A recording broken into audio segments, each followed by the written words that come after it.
Hola, buenos días, queridos hermanos. Espero que se encuentren bien con la ayuda del Señor en este tiempo especial que nos ha tocado vivir.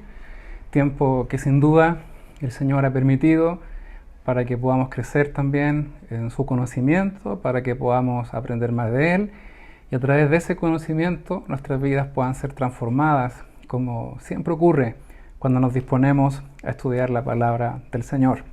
Mi nombre es Leo Melo, soy uno de los pastores del Templo Central de Avenida Mata y esta es nuestra segunda clase.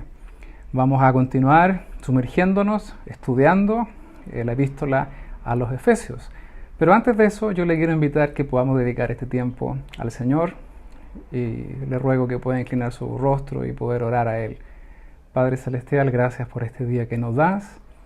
Un nuevo día de misericordia, un nuevo día que dedicamos a ti. Señor, entregamos este tiempo para que tu palabra sea examinándonos, sea confrontándonos, sea fortaleciendo también nuestras vidas.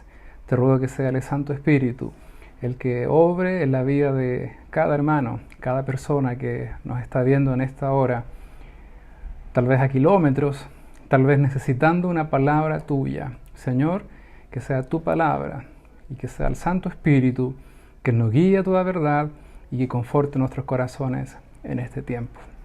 En el nombre de Jesús. Amén. Bueno, yo les quiero invitar a que podamos estudiar el capítulo 1 de la epístola de Pablo a los Efesios. Bien.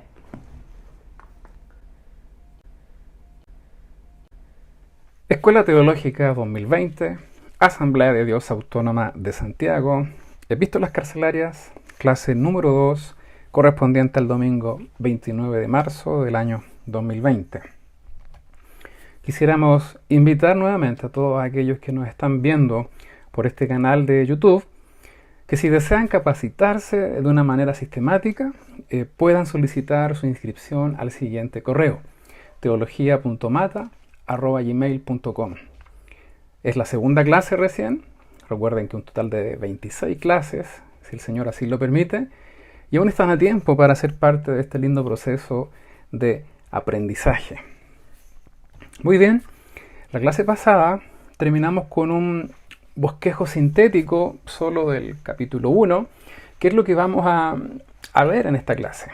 Señalamos que en la parte introductoria de esta epístola nos encontramos con las credenciales apostólicas en el capítulo 1, versículo 1a, con los destinatarios en el 1b y con el saludo en el 1.2, identificando claramente el formato epistolar en esta estructura. Vemos que esta corresponde al saludo. También vimos un aspecto muy importante, que es la constitución de la iglesia, donde Pablo lo va a desarrollar desde el versículo 3 al 14, que es el contenido que vamos a ver en esta clase. Se señala que la iglesia fue constituida por el Padre, versículos 3 al 6, en el Hijo, versículos 6 al 12, y por medio del Espíritu Santo, versículos 13 y 14. Y para concluir esta introducción o bosquejo sintético del capítulo 1, Pablo en el versículo 15 al 23 va a orar por la iglesia, para que conozca la esperanza a la que ha sido llamada, para que conozca la riqueza de su herencia y para que conozca el poder que actúa en ella. Como señalé en la primera clase, el gran tema de esta epístola a los Efesios es la iglesia. Y Pablo ha utilizado hasta ahora una palabra muy importante que va a asociar esta idea. Lo ha hecho en las epístolas previas. Recordemos que Pablo a esta altura de su vida ya ha tenido un bagaje muy experimentado, ha fundado varias iglesias y ha comenzado a usar una palabra que en esta epístola va también a ocupar y que debemos considerarla y entenderla para que cuando nos aparezca sea más claro entender o comprender a qué se refiere. Lo hizo en Gálatas, por ejemplo, con los Corintios, en Tesalónica, en Romanos y en Efesios. ¿A qué palabra me refiero? A la palabra el misterio. Este misterio, según la concepción teológica de Pablo, que en otro tiempo estuvo oculto, pero que salió a la luz gracias a Cristo, no es más que el Evangelio, la Iglesia. Es reflejar una realidad en la cual Dios siempre pensó en la Iglesia. ¿A qué me refiero con esto? Dios comenzó a obrar y todo lo que hizo, a partir de lo que se empezó a obrar, fue porque el hombre cayó. Esa es una triste realidad que vemos en el Edén. Esa obra se evidenció en Cristo para salvar un pueblo que es la Iglesia. Dios, todo lo que hizo, lo realizó en forma revelada.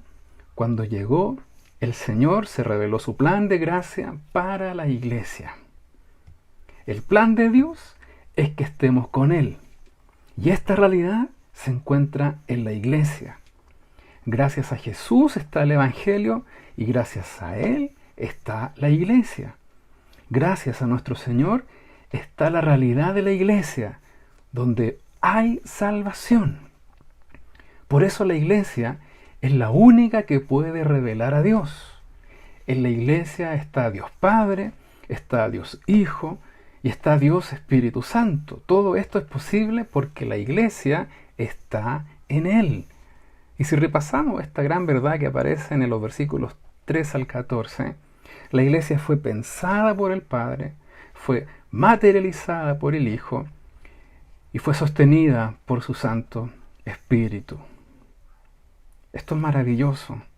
Nos podemos dar cuenta que los hechos del Dios totalmente revelado, obrando en el pueblo que siempre quiso tener, es la Iglesia. ¡Wow! Esto es una verdad teológica profunda. Y en estos primeros versículos vamos a profundizar en ella para que no solo comprendamos su concepción, su profundidad, su naturaleza, sino que también para que la valoremos, la atesoremos y podamos expresar al Señor palabras de gratitud por lo que significa ser la Iglesia del Señor. Por eso Pablo les advierte a los Gálatas, a Timoteo incluso, les dice: no dimensionan lo que significa volver a la ley. ¿Por qué? Porque en la Iglesia está el plan completo de Dios.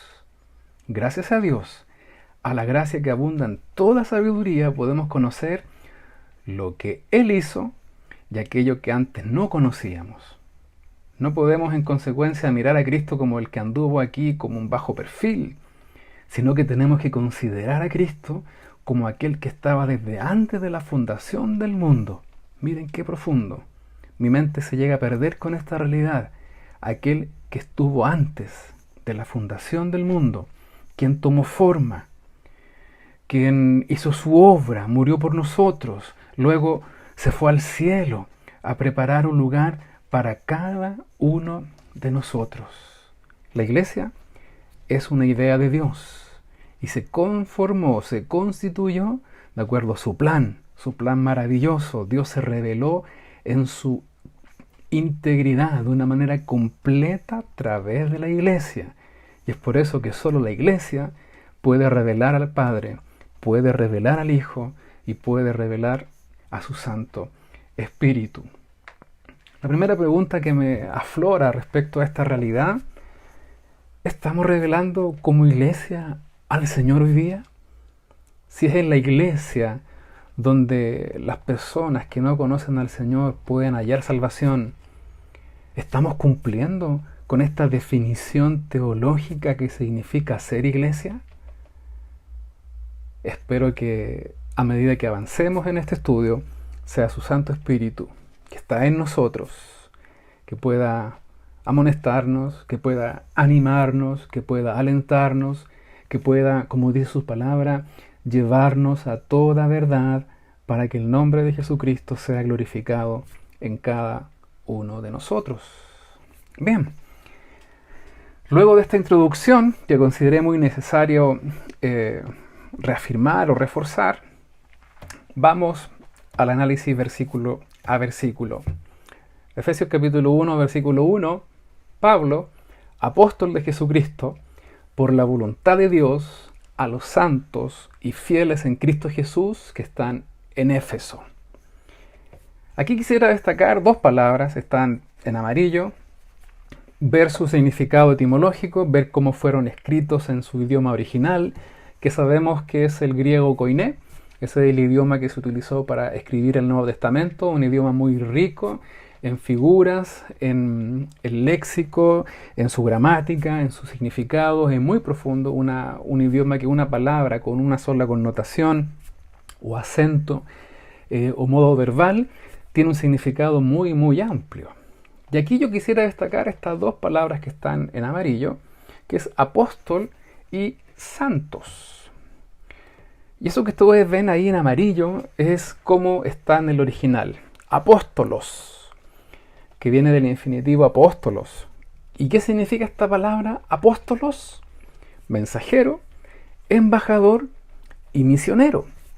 Y la otra palabra que está ahí es santos, que es agios, del mismo infinitivo agios, y que se refiere a personas consagradas a Dios.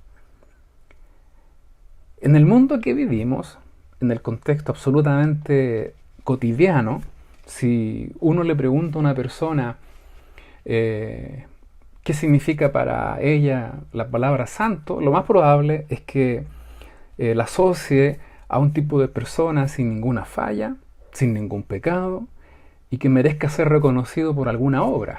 Ese es el pensamiento católico y provoca una distancia respecto a lo que somos, porque el concepto de santidad prácticamente es un concepto de perfección. Pero aquí en el original se refiere no solo a ese concepto, sino que es muy específico a personas que han sido consagradas, que han sido puestas aparte para Dios. Es muy interesante. La Biblia de nuestro pueblo traduce de esta manera este versículo. Pablo, apóstol de Cristo Jesús, por voluntad de Dios, a los consagrados de Éfeso, fieles a Cristo Jesús. Yo quisiera destacar que aquí el apóstol Pablo se presenta como apóstol teniendo en mente no manifestar o no señalar un rol jerárquico, no como algo de que van a gloriarse, sino que lo que está detrás de su pensamiento es, en primer lugar, que él pertenecía a Cristo. Este enviado para reflejaba su absoluta dependencia del Señor. Su vida no le pertenecía para hacer lo que él quisiera, era propiedad del Señor y tenía que vivir siempre como Jesús quería que viviera. También esta palabra, asociada a la vida de Pablo, significaba que Jesucristo le había enviado. Es decir, no es una iniciativa propia, no es ocupar la vocería de alguien que no existe, sino que la palabra apóstolos procede del verbo apostelein, que quiere decir enviar. Describe un hombre que es enviado con alguna misión especial. Y eso es lo interesante, porque en la Biblia nunca vamos a encontrar títulos en función de distinción de ciertas personas. En la Biblia, el único título que existe para nosotros los cristianos es hijos de Dios. Y esta palabra apóstol, después vamos a ver un poquito más adelante en Efesios 4 que hay pastores, maestros, evangelistas, profetas, no son cargos de jerarquía, sino que son funciones dentro del ministerio. Es muy importante hacer esta distinción, porque hoy día vemos que la palabra apóstol es usada para expresar un nivel jerárquico, incluso de superioridad espiritual, y eso está muy lejos de lo que la palabra nos enseña. Sí, apóstol quiere decir un enviado.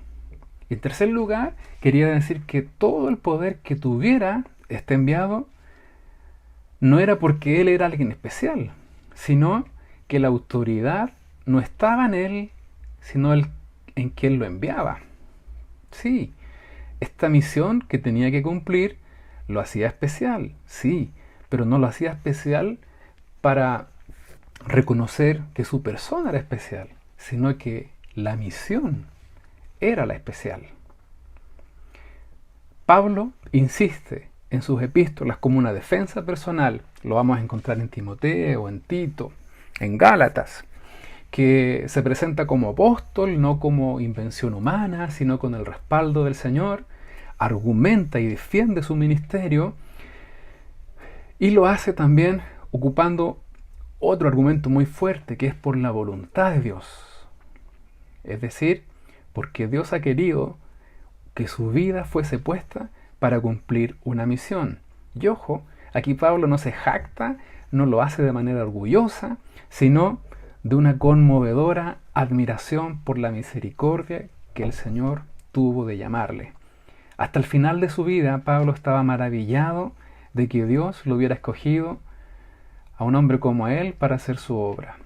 Y eso nos habla en el sentido de que nosotros nunca debemos llenarnos de un orgullo por la tarea que Dios nos encomienda, para nada, sino que nuestra forma de servir debe ser de una completa admiración al Dios que servimos, porque nos haya tenido dignos de ser usado en su obra. Qué interesante, ¿eh? El versículo 2, ¿qué dice? Gracia y paz a vosotros, de Dios nuestro Padre y del Señor Jesucristo. Quisiera destacar aquí estas dos palabras, gracia, que su transliteración es charis, y se refiere a la bondad inmerecida, la belleza de la personalidad de quien hace un regalo. Y quiero hacer la salvedad con la otra palabra que significa casi lo mismo que regalo, que es el dorean. Entre charis y dorean hay una diferencia muy significativa. Dorean significa un regalo, el objeto que se regala. Y charis es la actitud con la cual se hace ese regalo. Charis viene siendo la belleza de la persona que nos otorga el regalo. Y dorea viene siendo el regalo propiamente tal, como un sustantivo. ¿Por qué hago esta diferencia? Porque este concepto gracia hace alusión, sí, a la bondad inmerecida, pero destaca la actitud con la que Dios, en este caso, hace entrega de lo mejor que ha tenido. Es muy interesante, porque también incorpora Pablo en todas sus epístolas, en todas, estas dos palabras, gracia y paz se asocia al vocablo griego eirene, que significa la paz, el shalom hebreo. Es muy interesante, porque el Señor de paz es el Señor Jesucristo. Él es quien estableció la paz mediante su cruz. Él es quien no solamente la pronuncia, sino que realmente quien la imparte. ¡Wow! Esta paz o prosperidad espiritual prevalecerá cuando las personas desordenadas comiencen a vivir sosegadamente, preocupándose de sus deberes, tanto terrenales como celestiales. Es lo que se halla en el contexto inmediatamente cercano acá. Cuando los de corazón desmayado se sumerjan en las profundidades de las promesas de Dios, sin atormentarse más por la suerte de sus amigos que han partido y por su propia condición espiritual. Y cuando los débiles obtengan fortaleza por medio de la santificación. Esta paz es la que se necesita todo el tiempo y en toda forma, es decir, en todas las circunstancias de nuestra vida. La paz que aquí se indica es de un carácter muy especial. Obsérvese en el artículo en el original, es cuando dice literalmente, ahora que Él, el Señor de la paz. Objetivamente, esta paz es la condición de haber sido reconciliado, habiendo sido quitada la ira de Dios. Pero aquí lo subjetivo no debe separarse del objetivo. Es el reflejo de la sonrisa de Dios en el corazón del creyente, que por esa gracia soberana ha recibido la bendita seguridad espiritual en su estado de reconciliación.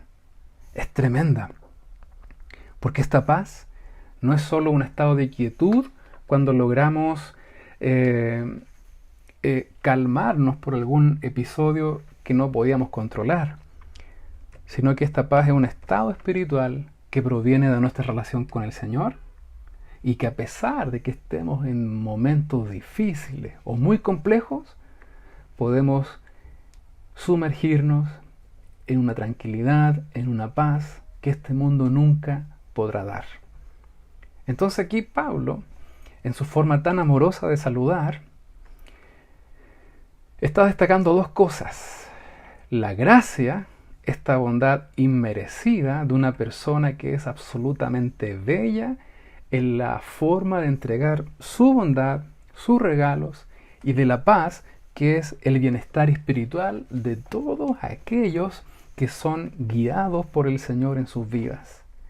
Ante esta realidad espiritual, yo me atrevo a decir que no hay nada en este mundo que pueda quitarles el gozo, que pueda quitarles la paz de los que crean en su nombre. ¿Por qué?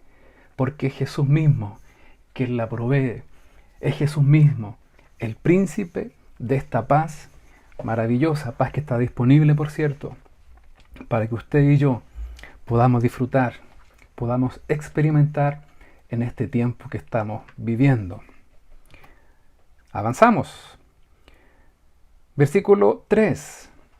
Bendito sea el Dios y Padre de nuestro Señor Jesucristo, que nos bendijo con toda bendición espiritual en los lugares celestiales en Cristo.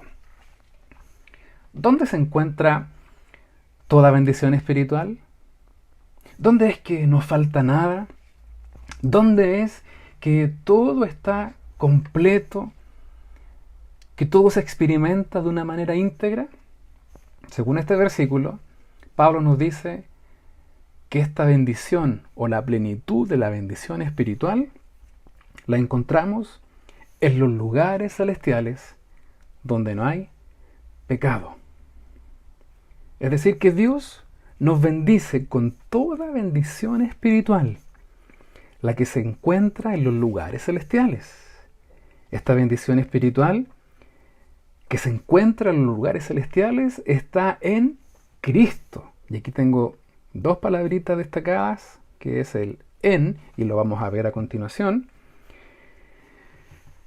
El en, ahí está como se escribe en griego, es una preposición en dativo, una ubicación espacial en el tiempo y modo, que quiere decir en, entre, dentro de. Esta preposición en dativo nos pone ciertos parámetros. Cuando está en dativo nos permite ubicarnos en el espacio y en el tiempo. Es una condición. ¿Cómo la podemos aplicar? Miren, la primera parte de esta pantalla, de esta gráfica, muestra el versículo Mateo 2:1. Cuando dice, por ejemplo, cuando Jesús nació en Belén de Judea, en días del rey Herodes, vinieron del oriente a Jerusalén unos magos. En el griego dice Jesús tentos en Bedlem tes Judais en Emerais Herodón ton Basileos. Es decir, esta expresión en denota una ubicación espacial y también una ubicación en el tiempo.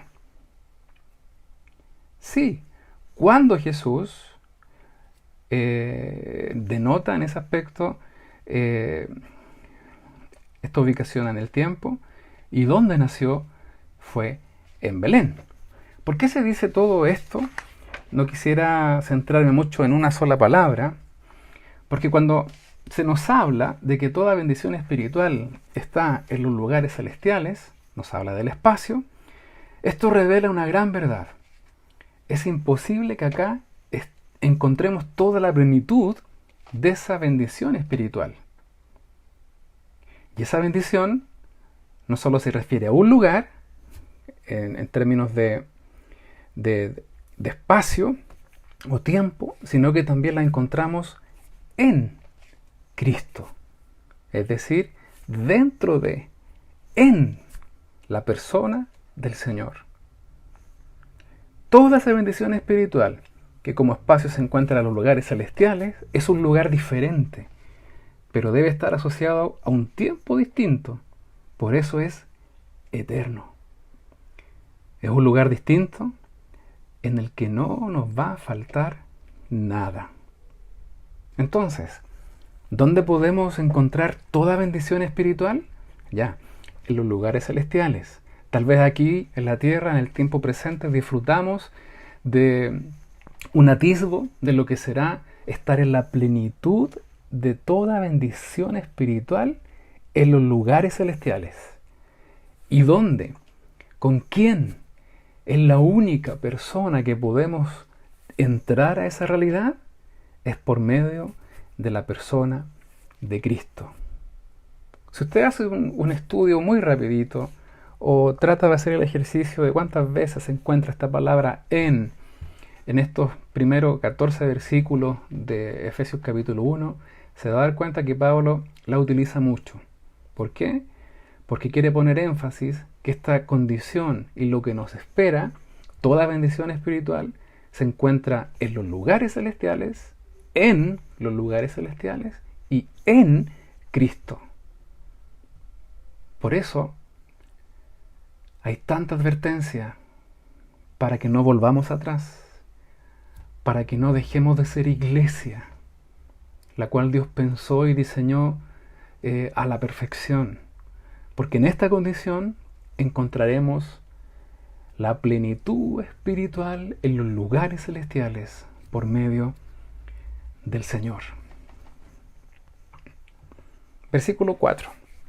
Según nos escogió en, ahí está de nuevo, nos escogió en Él antes de la fundación del mundo, para que fuésemos santos y sin mancha delante de Él. Esta palabra escogió en el original es eselesato, que viene del infinitivo eklejomai, que significa elegir o escoger. Y en, vemos que también es una preposición en dativo, es decir, ligada a una persona, es una condicionante. Nos escogió en Él.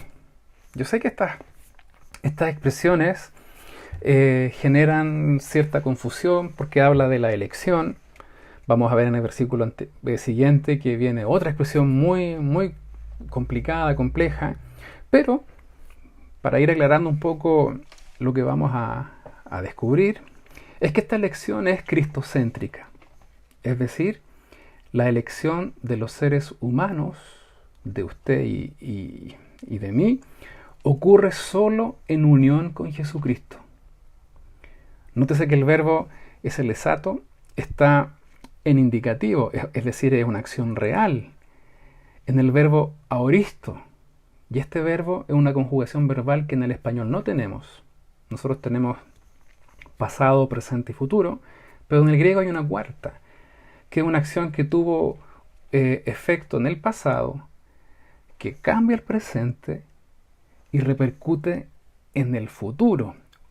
Es la acción que se realiza una sola vez y que tiene un impacto en el presente, pero también en el futuro. Y generalmente Pablo utiliza esta conjugación verbal cuando se refiere a la obra de Cristo, quien hizo una obra de redención, y esa obra tiene un impacto en el presente, pero también un impacto en el futuro, en la eternidad. Y también se refiere a la tercera persona singular, Él. Es decir, que esta elección no es en forma indiscriminada. No quiere decir que Dios elige a uno y a otro. No se refiere a la elección que se hace a este y a este no, sino que la elección siempre es cristocéntrica. Es decir, ocurre en función de la forma en que Cristo nos une a Él. Es muy interesante, porque tenemos que descubrir que la elección está en Cristo, en lo que Él significa.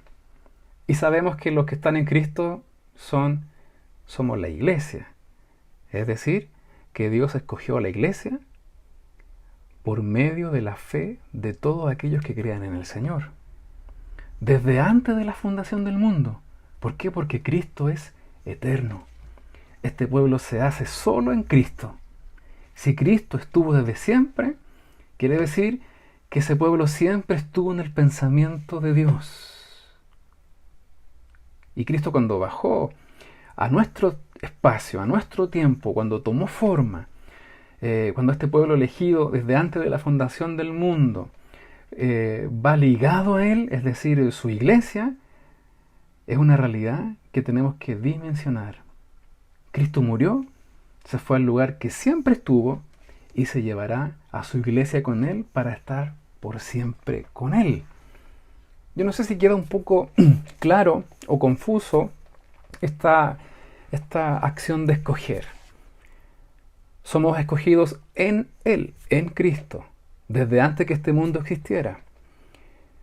Dios siempre pensó, tuvo en mente a la iglesia.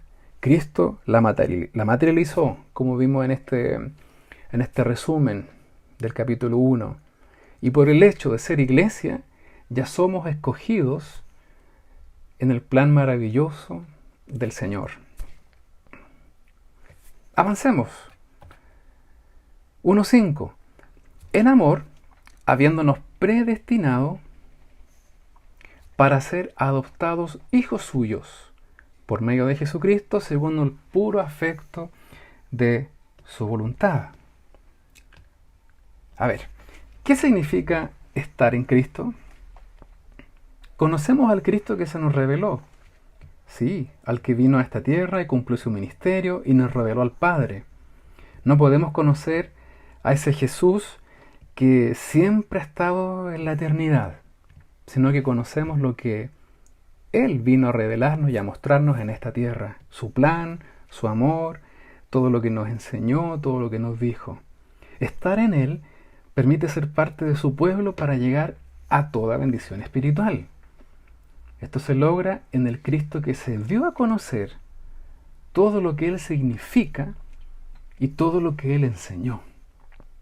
Jesús es el que nos lleva a los lugares celestiales y este Jesús es el que debemos conocer. Por eso Pablo, a continuación, va a poner mucho énfasis en que conozcamos a este Señor, que nos dé más conocimiento, que nos dé más sabiduría, para que este conocimiento nos haga amar mucho más y desear mucho más esta herencia que tenemos en Él. Y esto habla también de una advertencia respecto a la falsa enseñanza, a los falsos cristos, quienes nos presentan un evangelio que no nos va a llevar a toda bendición espiritual. Jesús advirtió que este tipo de enseñanza era lo más peligroso en los últimos tiempos. Y de hecho Pablo va a dedicar epístolas enteras, Pedro también, a advertir sobre los falsos maestros. ¿Por qué? Porque no estaremos conociendo al Cristo que se nos reveló, sino que estaremos prestando atención a otros Cristos con otras enseñanzas que no nos llevarán a los lugares celestiales donde abunda toda bendición espiritual. Nos presentan un evangelio diferente que nos hace no estar en su propósito. Recordemos que la palabra propósito es una palabra compuesta donde pre es antes y tesis es el lugar a ocupar, es decir, un lugar a ocupar definido desde mucho antes, y Dios hizo todo lo que hizo para que nosotros pudiésemos ocupar ese lugar que Él había preparado. Ese es su propósito. Por eso creó a la iglesia, para que ocupásemos ese lugar en Cristo. Y debemos conocerlo para poder crecer en su gracia, en conocimiento y anhelar y disfrutar estas bendiciones espirituales que tenemos en Él. Dios hizo todo lo que hizo para que nosotros pudiésemos ocupar ese lugar que Él preparó. Y Él se va a encargar de ayudarnos. El que está fuera del propósito es un apóstata. Apo significa fuera y tesis, el lugar a ocupar, es decir, fuera del propósito, fuera de un lugar que ya había sido predefinido. ¿Por qué? ¿Por qué ocurre esta apostasía?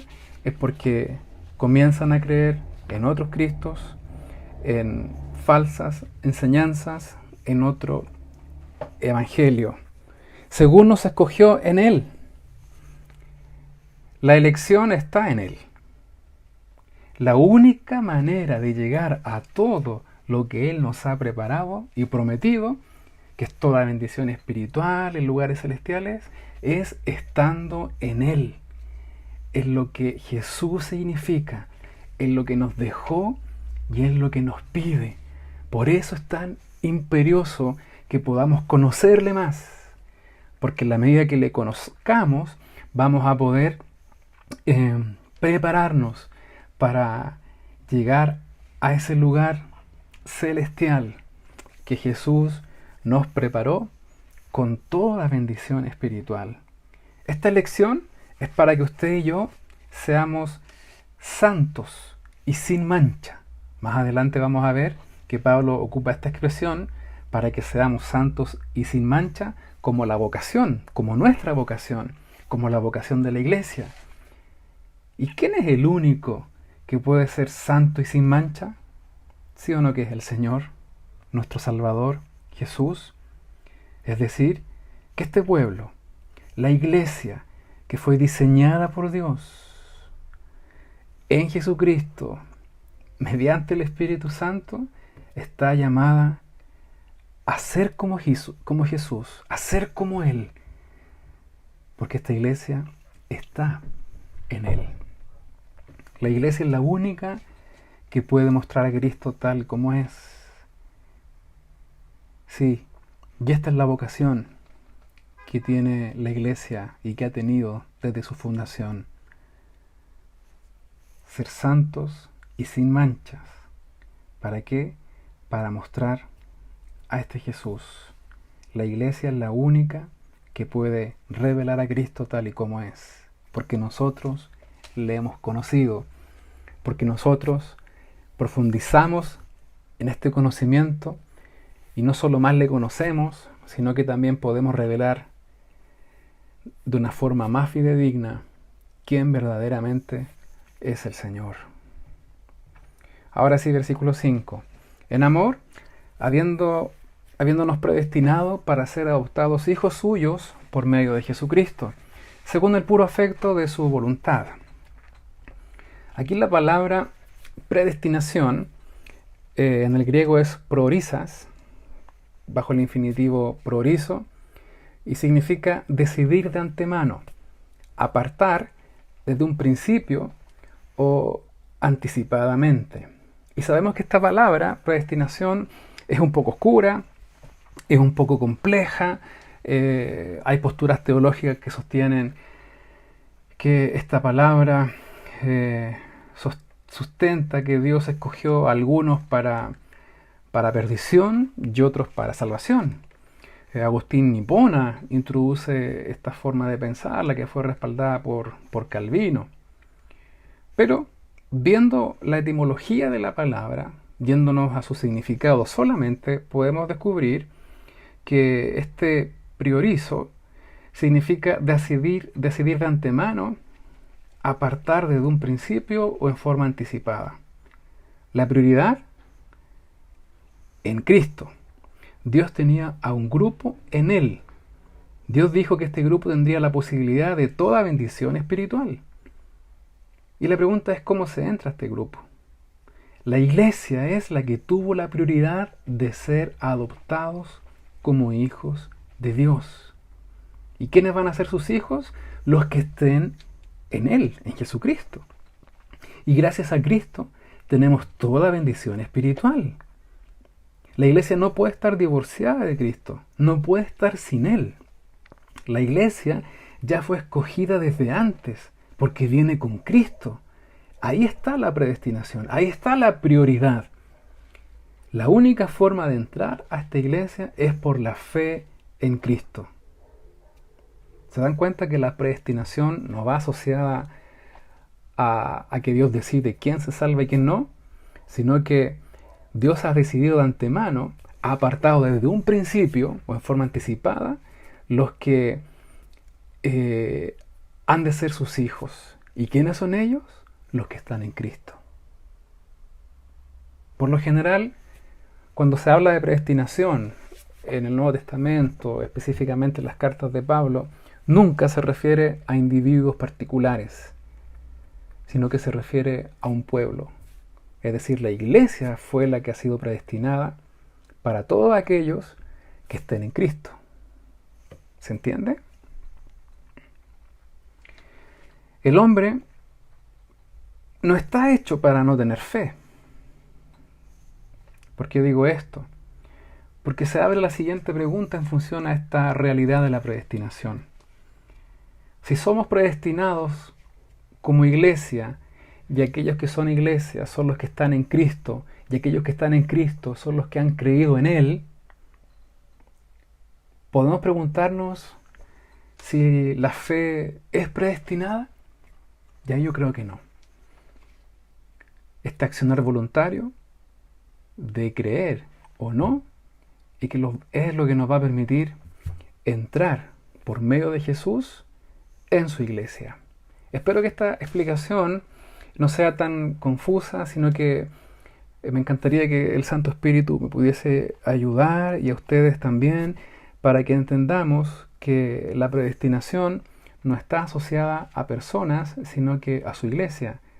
Dios decidió de antemano que aquellos que creyesen en Jesús, que forman parte de su iglesia, iban a ser llamados o iban a ser adoptados hijos suyos. Esa es la predestinación. El hombre y la mujer no están hechos para no tener fe. Hemos sido creados con esta capacidad de creer. ¿Se decide o no creer en el Señor? El ateo no es que no crea en Dios, sino que él ha decidido creer en otra cosa. Ha decidido tener fe tal vez en la ciencia, en sus capacidades, en el azar, no lo sé. El hombre tiene la capacidad de creer. Y si lo hace en otra cosa, está lejos del propósito.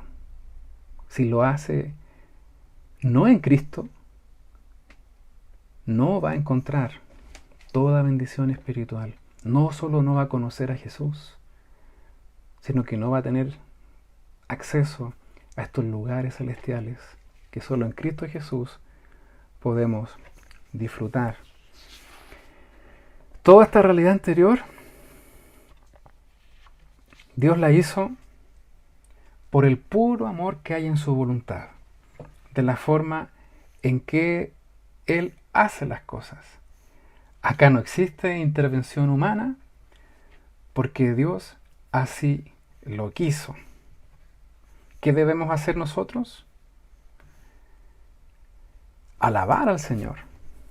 Porque todo esto el Señor lo diseñó no porque estaba en deuda con nosotros, sino lo hizo por el puro afecto de su buena voluntad, porque así Dios lo quiso.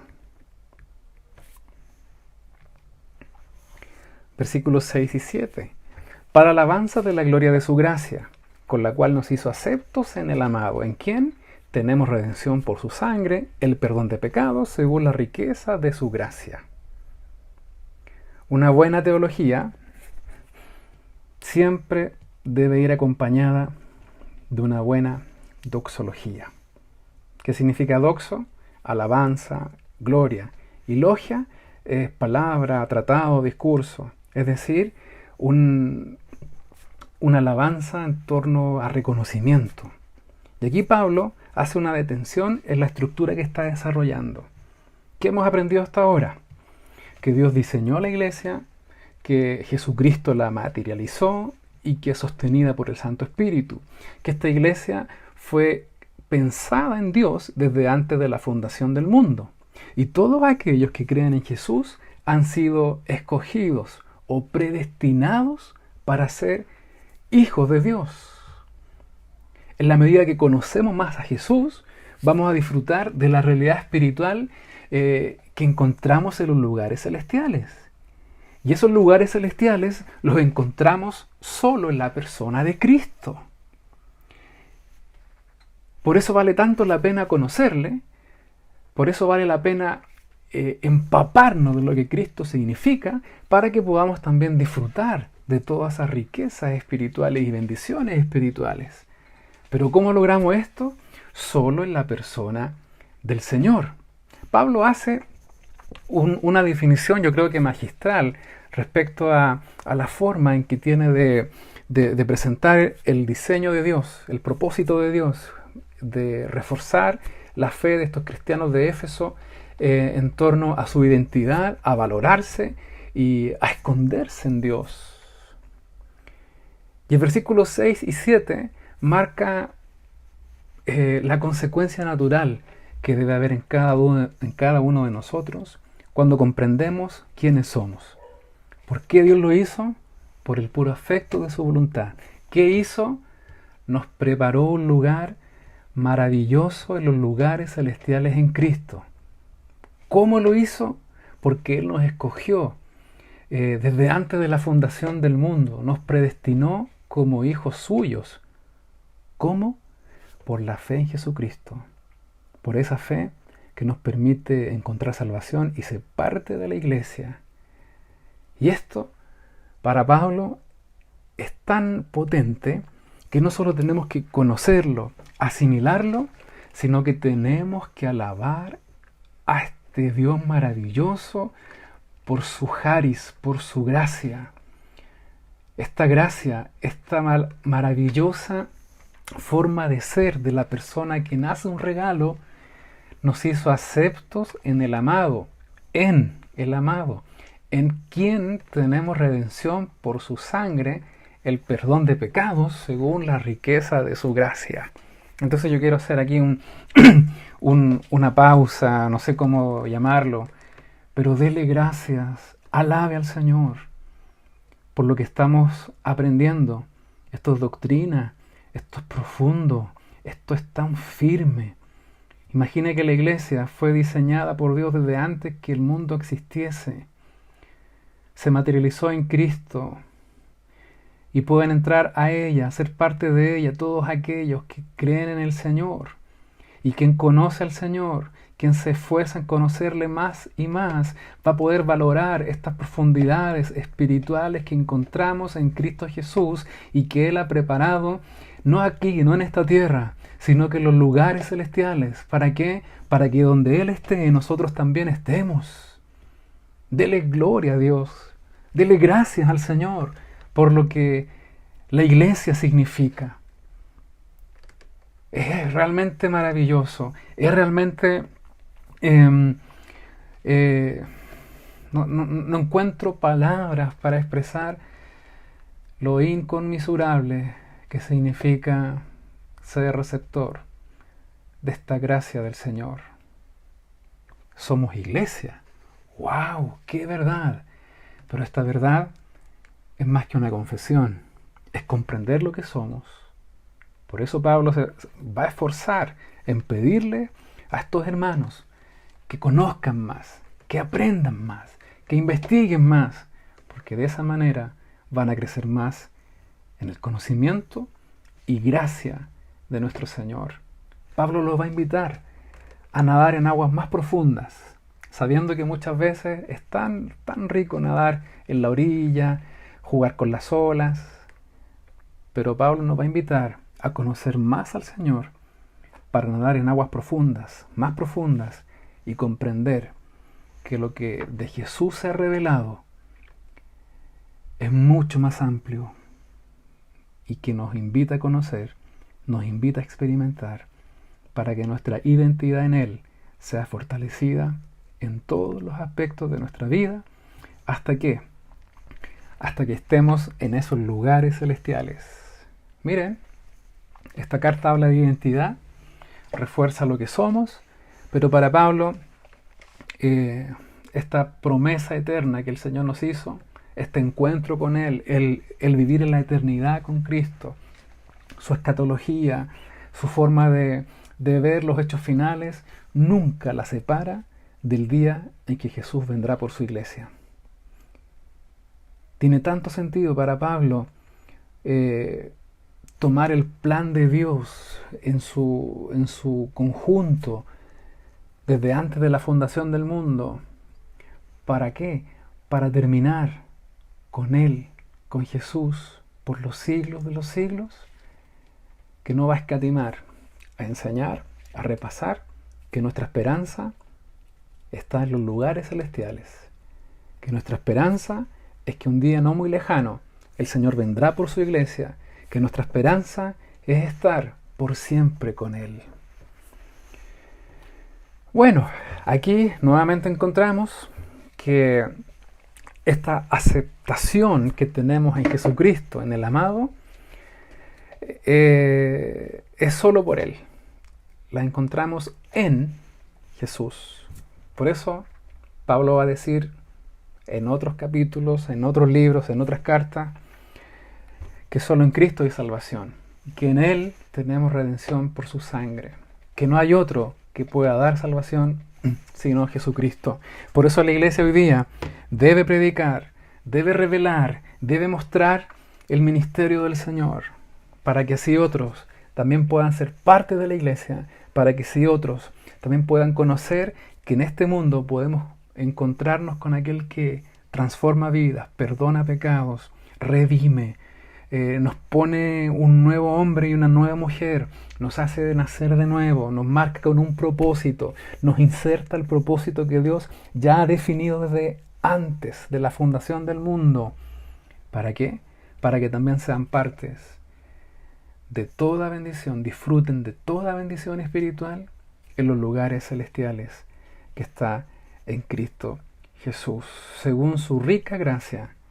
Esta gracia es la que debemos alabar, a la que tenemos que agradecer y la que tenemos que dar a conocer. Es muy importante. Avancemos. Versículo 8. Que hizo sobreabundar para con nosotros en toda sabiduría e inteligencia. Es decir, esta gracia que hizo sobreabundar para con nosotros en toda sabiduría e inteligencia. Esta sabiduría e inteligencia abundó en darnos a conocer el misterio. Este misterio que había sido revelado, este misterio que estaba escondido desde antes de la fundación del mundo, y este misterio que es revelado por medio de Jesús. Su iglesia, su propósito, su destino. Estar en Jesús nos da la posibilidad de comprender todo aquello. Somos aceptos en el amado mediante esa gracia, la que aprovechamos personalmente cuando le conocemos más y más. La gracia de Dios la aprovechamos mientras la conocemos. Por eso Pablo se esfuerza en pedir que conozcamos al Señor, que conozcamos el tremendo valor que tiene la iglesia para Dios. ¿Quién puede conocerle más y más? Aquí se utiliza la palabra phronesei, de phronesis, que significa sabiduría, discernimiento, manera de pensar. Sí, todo esto hizo sobreabundar Dios en nosotros. Una sabiduría, un discernimiento y una manera de pensar.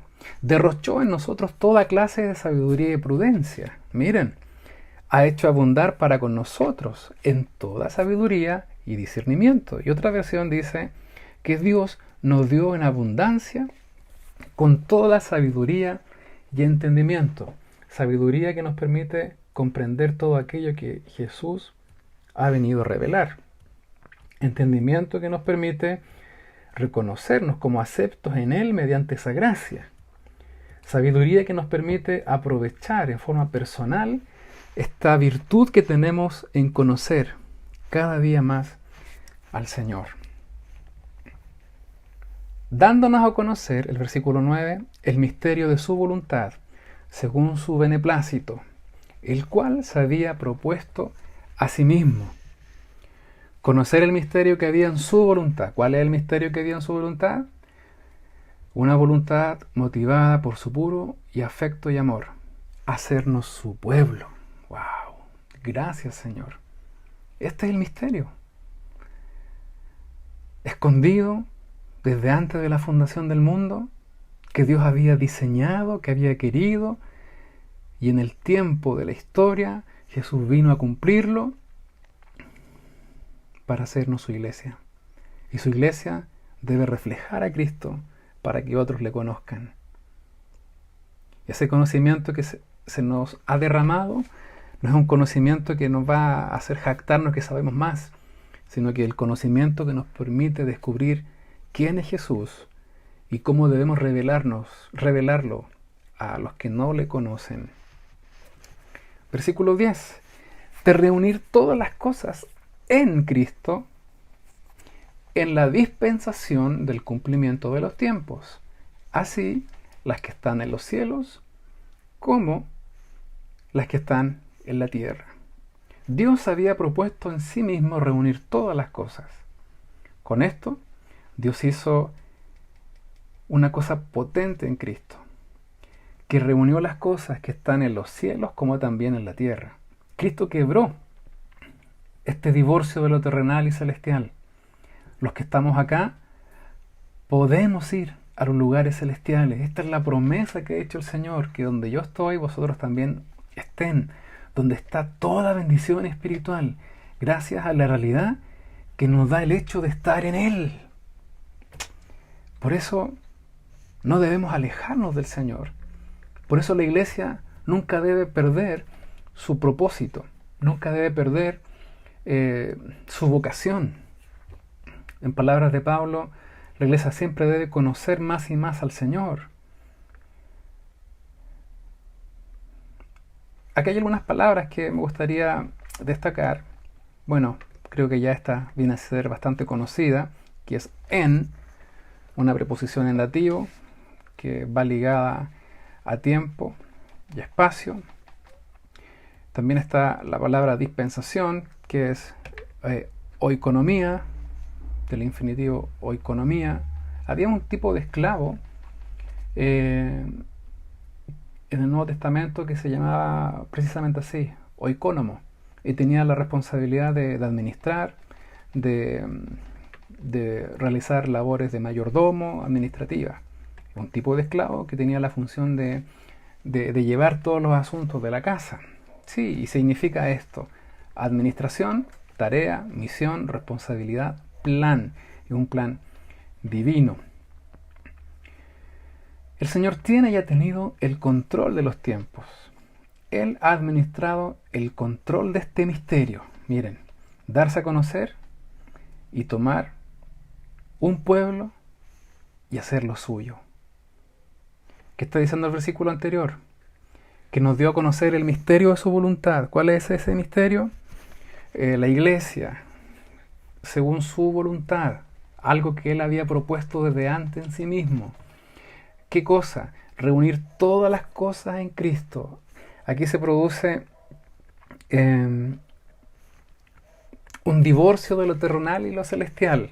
Es decir, vamos a ver que esta realidad que separaba entre lo celestial y lo terrenal, con Cristo se une en el sentido de que donde está el Señor, nosotros también hemos sido llamados. Hay un orden, hay una administración de tiempos. Es decir, que todo esto acontece en el plan, en el orden del tiempo diseñado por Dios. Gálatas 4:4 que dice: pero cuando hubo llegado el cumplimiento del tiempo, Dios decidió enviar a su Hijo a la tierra. Aquí nada es casualidad, sino que todo está definido en una línea histórica y bien trazada por Dios. Aquí nada es el azar. El ministerio del Señor llegó en el tiempo preciso que debía haber llegado. ¿Por qué se utilizó el imperio romano? Es porque de esa manera iba a despertar en el pueblo judío el anhelo de un redentor. Aquí comienzan a unirse todas las profecías mesiánicas. ¿Por qué utilizó el idioma griego para que en ese entonces fuese el Evangelio? Para darla a conocer con la riqueza gramatical que en ningún otro idioma había. ¿Por qué Roma? Porque se utilizaron todas las carreteras y conexiones dispuestas a través de buenas rutas y un sistema de cartas espléndido. El comercio, es decir, cuando vino Jesús a esta tierra, estaban todas las condiciones para que el Evangelio pudiese correr de una manera que nunca antes en la historia y nunca después hubiese tenido el mismo efecto. Es decir, que este plan que Dios diseñó, Dios lo preparó, Dios lo creó, que este misterio que Dios albergó en su corazón por el puro afecto de que Él es bueno, que la forma de ser es llena de benevolencia, de misericordia, es su gracia, es el charis que caracteriza lo bueno que es Dios. Dios permitió que llegase en el tiempo, en el orden de los tiempos, para cumplir su propósito y de esta manera unir aquella separación que había entre lo celestial y terrenal. Es maravilloso. Vemos que en Cristo se encuentra todo lo prometido, la administración y cumplimiento es el plerómatos, viene de pleroma, que se refiere a la plenitud, cumplimiento, consumación, contenido, realización, restauración, totalidad de una manera plena. No hay divorcio entre lo celestial y lo terrenal. La Biblia de nuestro pueblo dice que se realizaría en Cristo en la plenitud de los tiempos, que el universo, lo celeste y lo terrestre alcanzarán su unidad en Cristo. Miren, es muy interesante como también lo señala esta otra traducción. Nada es el azar, todo ha sido diseñado y ordenado y llevado a la práctica por Dios de acuerdo a su plan y revela una perfección en el obrar de Dios. Versículo 11. En Él asimismo tuvimos herencia, habiendo sido predestinados conforme al propósito del que hace todas las cosas según el designio de su voluntad. Vemos que está nuevamente esta preposición en dativo que pone énfasis que solo en Jesús tuvimos esta herencia. Provisas, de proviso, que es decidir de antemano, apartar desde un principio o en forma anticipada, y el protesin, que viene de prótesis, que es un propósito, plan, voluntad. Y es un verbo participio aoristo pasivo nominativo. Propósito, prótesis, pro, antes, tesis, un lugar. La palabra sugiere un plan deliberado, una proposición, un plan anticipado, una intención, un designio. Es decir, este maravilloso plan de Dios que nos predestinó conforme a su propósito, tuvo un orden. No fue al azar. Se llevó a la perfección de acuerdo al plan que Dios había establecido. En Él tuvimos herencia. Esa herencia es parte de este misterio, de esta vocación y de la herencia que va a hacer mención Pablo más adelante. Y esta herencia, habiéndonos dado la prioridad conforme al propósito de aquel que hace todas las cosas según el designio de su voluntad. Quedemos en el versículo 12 y 13, a fin de que seamos para alabanza de su gloria, nosotros, los que primeramente esperamos en Cristo, en Él también vosotros, habiendo oído la palabra de verdad, el evangelio de vuestra salvación, y habiendo creído en Él, fuisteis sellados con el Espíritu Santo de la promesa. El fin de todo lo anterior es conocerle para alabar su gloria. Vuelve a insistir Pablo en esta acción que debe evidenciar todo aquel que es parte de la iglesia, que pertenece a Cristo, que está en Él. Se refiere a nosotros, los que primeramente esperamos, es una alusión directa a los judíos, pero también se refiere a vosotros, es decir, a los gentiles.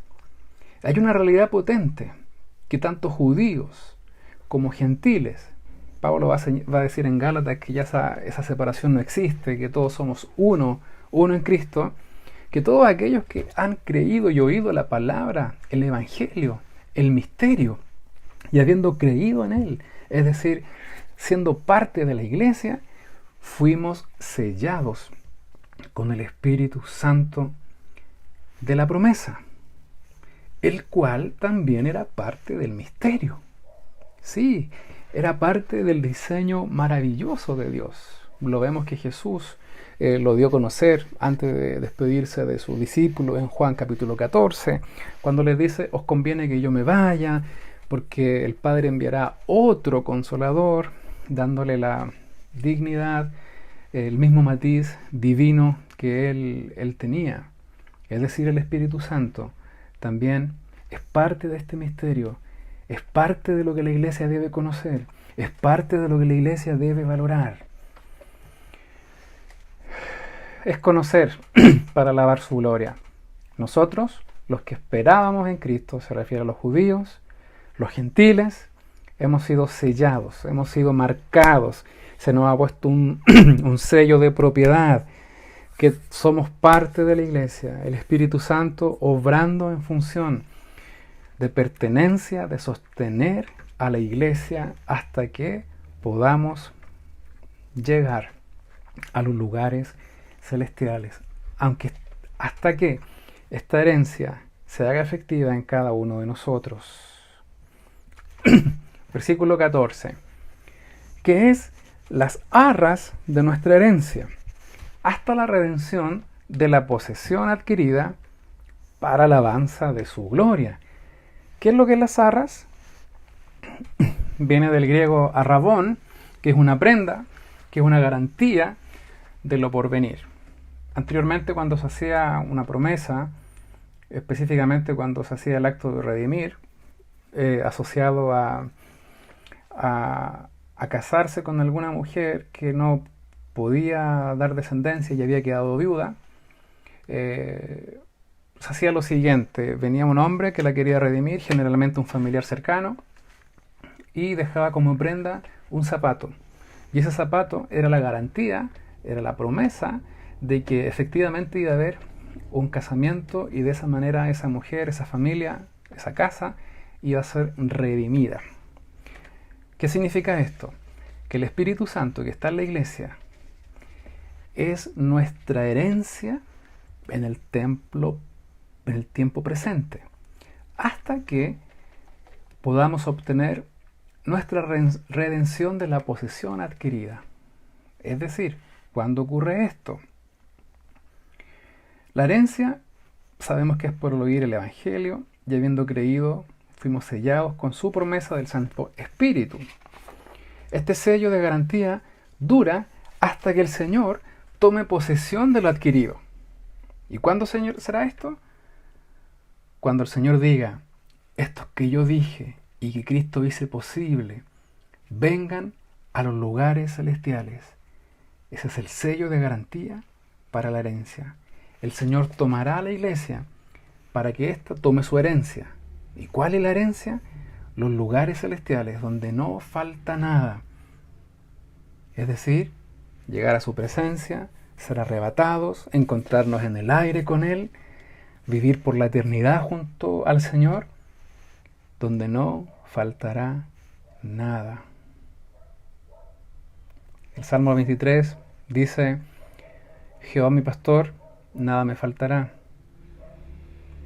Pero en el pensamiento hebreo significa: Jehová mi pastor, con Él lo tengo todo. El Señor tomará su iglesia para que ésta, la iglesia, pueda tomar, pueda asir, pueda abrazar esta herencia prometida. ¿Parte del misterio? Sí, parte del misterio. Entrar a los lugares celestiales, donde hay toda bendición espiritual, donde no falta nada. El premio mismo es tomar esta herencia. El premio mismo es valorar esta herencia por lo que realmente es.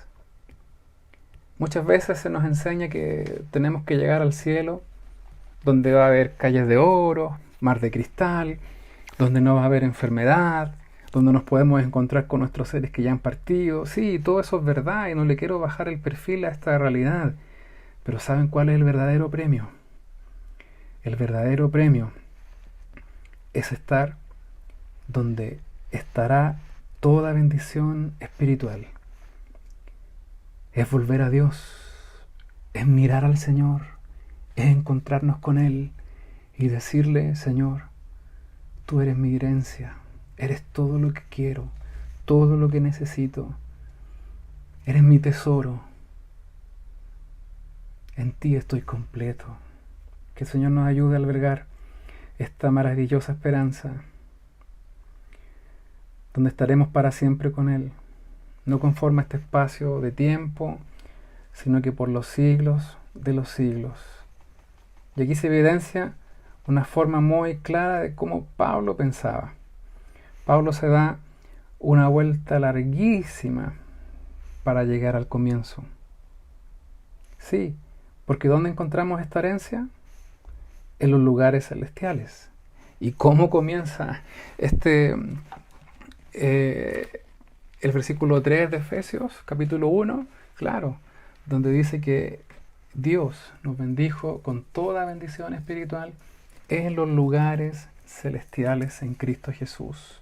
Es decir, Pablo hace un recorrido para llevarnos al mismo punto, que nuestra esperanza, nuestra herencia, el misterio que Dios dio a conocer, aquello que se encontraba escondido, aquello que podemos alcanzar solo mediante la fe en Cristo, y esa realidad nos hace ser iglesia, nos hace entrar dentro de su predestinación, de su elección divina, que Él preparó de antemano para que anduviésemos en una vocación que sin mancha y poder ser santos nos lleva al mismo punto con el cual partimos, algo cíclico, algo que debemos conocer, algo que debemos impregnarnos, algo que nos debe llevar a la realidad de que nuestra esperanza no está acá, sino que está en los lugares celestiales, con toda bendición espiritual. ¿Y cómo se hizo esto? ¿Cómo se logró esta herencia maravillosa? Por medio de la muerte del Señor, que es parte de este misterio, del Evangelio, de su plan, de su obra redentora. ¿Qué es esta posesión adquirida? Algo que al Señor le costó un precio. Nos redimió, pagó nuestra deuda, aquello por lo cual nosotros debíamos pagar, aquello por lo cual nosotros debíamos morir. El Señor tomó nuestro lugar. Esto no es gratis. Esto al Señor le costó su vida. Y es tremendamente potente considerar esta realidad y considerar qué significa estar en Cristo. Y quiero volver a insistir. Por eso es tan peligroso creer un evangelio diferente. Y hoy día es muy común escuchar un evangelio diferente. Un evangelio que no predica a Cristo. Un evangelio que no nos habla de negarnos y padecer. Un evangelio que solo se centra en responder a mis deseos y escuchar lo que yo quiero oír. Cuidado, cuidado, no será cosa que por el solo hecho de escuchar un evangelio que es distinto, comencemos a creer en aquello que Dios no ha querido revelar. Y eso nos va a llevar a una triste realidad. No vamos a disfrutar de los lugares celestiales. No encontraremos toda bendición espiritual. O dicho de otra manera, no alcanzaremos nuestra herencia. Valoremos la iglesia. Valoremos su constitución. Cómo Dios la pensó. Cómo Dios la diseñó. Cuál es la vocación por la cual debemos conducirnos. Cuál es la realidad espiritual que hoy tenemos en Dios. Examinemos estos versículos muy lentamente. Conozcamos el plan divino, conozcamos esta generosidad, este charis, esta gracia que Dios ha demostrado para hacernos sus hijos. ¿Para qué? Para que le alabemos, para que le demos gracias, para que no haya excusa en decir día tras día: Señor, yo te doy gracias por ese sacrificio maravilloso que me ha unido con Dios, que me ha permitido ser parte de este plan maravilloso, de tu propósito. Señor, gracias, porque la iglesia es la única que puede revelar al Hijo, a Cristo. Ayúdame, Señor. Ayúdame porque soy parte de esta iglesia. Ayúdame a mostrar quién es verdaderamente Cristo para que otros crean. Ayúdame a poder predicar un evangelio correcto y para eso necesito conocerte más. ¡Wow! Tanta aplicación que podemos encontrar de lo que Pablo está dándose a entender como este prólogo, como esta introducción en el capítulo 1. Somos lo más valioso que el Señor tiene en esta tierra. Somos su iglesia, llamados con un propósito. Esto lo va a replicar Pedro en su primera epístola. Somos un pueblo especial, llamados para anunciar. Qué potente significa estar en Cristo. Valoremos esta realidad, valoremos esta condición, esforcémonos para poder conocer más a este Jesús que se nos ha revelado. ¿Y cómo lo conocemos? Estudiando más, leyendo su palabra, orando, teniendo un tiempo de reflexión. Ahora que no podemos congregarnos, potenciemos instancias donde podamos capacitarnos, pero cuando llegue el tiempo de congregarnos, cuando llegue el tiempo de que nos podamos ver y volver a la normalidad con nuestros cultos, no dejemos de congregarnos. El Señor nos quiere usar, el Señor nos está limando, nos está preparando, está corrigiendo aspectos que yo creo muy necesario que podamos descubrir, que podamos aprender, para que en este conocimiento evidenciemos quién verdaderamente es Jesús, este Redentor maravilloso que ha preparado un lugar donde no nos va a faltar nada. Seamos fieles al Señor, seamos genuinos. Si hoy hay pecados por el cual debemos arrepentirnos, acerquémonos confiadamente al Señor para encontrar de su gracia de manera abundante. Y para terminar, quisiera presentarles el resumen de todo lo que hemos visto. Sí, estos 13 o 14 versículos se encuentran resumidos en este cuadro, donde Dios a lo largo de todo el tiempo ha tenido un propósito, ha tenido un plan. Dios nada hace al azar. En este tiempo eterno, que es desde antes de la fundación del mundo hasta nuestra herencia por los siglos de los siglos, ha tenido en mente hacer suyo a un pueblo, y este pueblo es su iglesia. Y la iglesia tiene las siguientes características: que va a disfrutar de toda bendición en los cielos, en los lugares celestiales.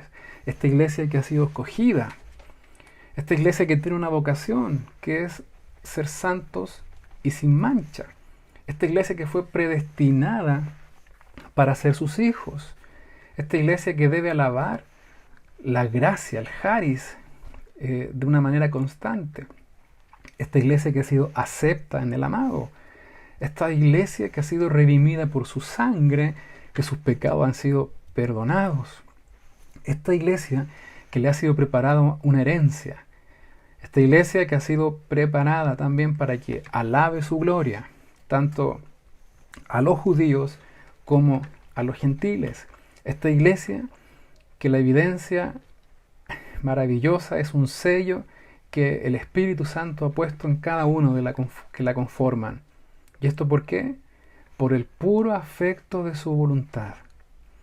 Toda esta realidad la encontramos solo en Cristo. Hemos sido escogidos por Dios desde antes de la fundación del mundo. Es maravilloso. Dios, teniendo un diseño, un propósito, un plan tan majestuoso, nos permite disfrutar de toda bendición espiritual en nuestra herencia, los lugares celestiales, hasta que el Espíritu Santo, que es la garantía de que esto verdaderamente sí va a ocurrir, nos permita entrar a estos lugares celestiales que tenemos solamente en Cristo Jesús. El Espíritu Santo es la garantía y va a dar garantía hasta que nosotros seamos arrebatados y comencemos a vivir toda la eternidad esta herencia a la palabra de Pablo, por siempre junto al Señor. Muy bien, esa ha sido la clase de hoy. La próxima clase será el próximo domingo, si el Señor así lo permite, donde terminaremos de estudiar, según el plan de curso, el capítulo 1 de la epístola a los Efesios. Bien, ese fue nuestro estudio de hoy, la clase número 2. Espero que haya podido transmitir lo que estaba en mi corazón, espero haberlo hecho con claridad. Recuerden que tienen la posibilidad de solicitar su inscripción a este curso al correo teologia.mata@gmail.com.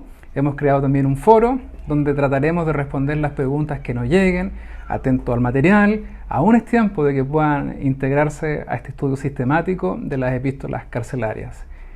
Dentro de un momento más comenzará nuestro culto dominical a través de nuestro canal de YouTube, así que por favor no se vaya a buscar a los suyos, a su familia, a sus hijos si tiene, porque estamos seguros que este tiempo junto al Señor seguirá fortaleciendo su vida.